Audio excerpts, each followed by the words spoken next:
بسم اللہ الرحمن الرحیم۔ السلام علیکم دوستو، آج کی اس ویڈیو میں ہم آپ کو بتانے والے ہیں ایک ایسی خبر کے بارے میں جس کو سن کر آپ کا کلیجہ کانپ اٹھے گا، جو بہت ہی لرزا دینے والی خبر ہے۔ ہوا یوں کہ 5 روز قبل ہی 3 معصوم بچوں کو اغوا کر لیا گیا، جس میں سے پولیس نے ایک معصوم بچے کو بازیاب کروایا، جس کا نام علی حسن تھا اور اس کی عمر 5 سال تھی۔ علاقہ کی نشاندہی پر پولیس نے اس ملزم کو دیرے سے گرفتار کر لیا۔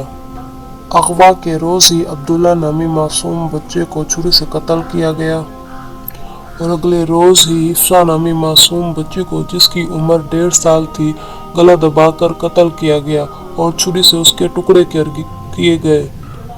جب ان کے ماں باپ نے ان کو ڈھونڈا تو ان کو ان کے خون آلود کپڑے ملے اور باقیات بھی ملے، یعنی کٹا ہوا سر اور باقی ہڈیاں۔ خبر یہ بھی ملی ہے کہ جو ملزم ہے وہ بھی بار بار بے ہوش ہو رہا ہے۔ بچوں کے والد کا کہنا ہے کہ ایک بیٹا اور ایک بیٹی میرے تھے اور ایک بیٹا میرے کزن کا تھا۔ بچے باہر کھیل رہے تھے، باہر جا کر دیکھا تو بچے موجود نہیں تھے۔ ملزم نے 3 سال کے بچے کو کھیت میں لے گیا اور چھری کے وار سے اس کو قتل کر دیا۔ بچوں کے والد کا مطالبہ ہے کہ ملزم کو سخت سے سخت سزا دی جائے۔ جس طرح اس نے ہمارے بچے کے ٹکڑے کیے، ایسے ہی ملزم کے بھی ٹکڑے کیے جائے اور چوراہے پر سزا دی جائے۔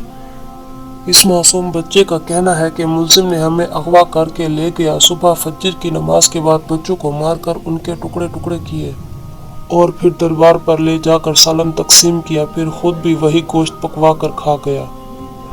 پولیس بھی اس معاملے کی انکوائری کر رہی ہے اور جانچ پڑتال کروا رہی ہے۔ ایک بچے کی ڈیڈ باڈی مل گئی ہے اور باقی 2 بچوں کی باقیات بھی ملی ہیں، کٹے ہوئے سر بھی ملے ہیں اور خون آلود کپڑے بھی ملے ہیں۔ پولیس کا کہنا ہے کہ جس بندے نے بھی یہ ظلم کیا ہے اس پر کوئی بھی رحم نہیں کیا جائے گا، اس کو سخت سے سخت سزا دلائی جائے گی۔ بازیاب ہونے والا بچہ اس وقت بہت ہی زیادہ ٹراما میں ہے اور وہ بار بار بے ہوش بھی ہو رہا ہے۔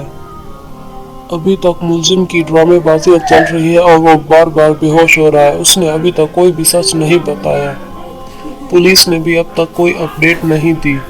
3 سال عبداللہ کی جو ڈیڈ باڈی ملی ہے اس پر گوشت نام کی کوئی بھی چیز نہیں ہے۔ اس کو باقاعدہ طور پر بوائل کیا گیا اور پھر اس کے سارے جسم کے حصوں کے ٹکڑے ٹکڑے کر دیے گئے اور ان کو پکایا گیا اور پھر کھایا گیا۔ ملزم نے خود اس بات کی گواہی دی ہے کہ اس نے خود بھی یہ گوشت کھایا ہے اور باقی دربار میں بھی بانٹا ہے۔ یہ واقعہ جال والا روڈ پر نور محمد سائیں کے دربار کے قریب واقع ہوا۔ ان کا تعلق بھٹی قوم سے ہے جو دربار کے قریب رہتے ہیں۔ یہ ظلم کی انتہا ہے۔ لوگ بھول گئے کہ وہ مسلمان بھی ہیں۔ انہوں نے قیامت کے روز اللہ پاک کو اپنا منہ بھی دکھانا ہے اور اپنے تمام اعمالوں کا جواب بھی دینا ہے۔ ان سب کو ایک طرف رکھ کر اس ملزم نے ایک بار بھی نہیں سوچا کہ وہ معصوم بچوں کے ساتھ کیا کر رہا ہے۔ ابھی تک ملزم نے کوئی خاص قسم کی معلومات نہیں دی۔ جب بھی اسے کوئی پوچھ تاچھ کی جاتی ہے تو وہ بے ہوش ہو جاتا ہے اور اس کو دورے پڑنے لگ جاتے ہیں، جس کی وجہ سے پولیس اس سے ابھی تک کوئی بھی سوال نہیں پوچھ رہی۔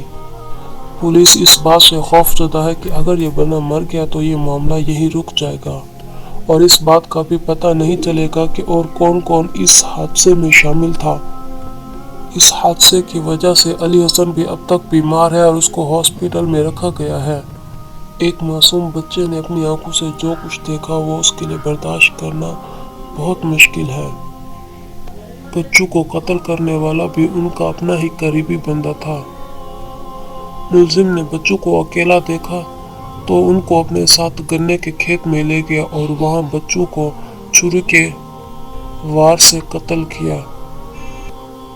جن جن کو گوشت تقسیم کیا گیا اور جن جن لوگوں نے بھی وہ گوشت کھایا وہ ابھی تک بیمار ہے اور ہسپتال میں موجود ہے اور ان کا علاج چل رہا ہے۔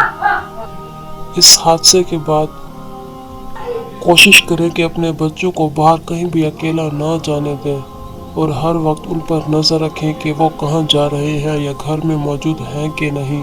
اگر کھیل بھی رہے ہیں تو بار بار ان کو دیکھیں کہ وہ وہیں موجود ہیں یا نہیں ہیں۔ اپنے بچوں کو ہدایت کریں کہ وہ گھر سے سیدھا سکول اور سکول سے سیدھا گھر آئیں اور کسی بھی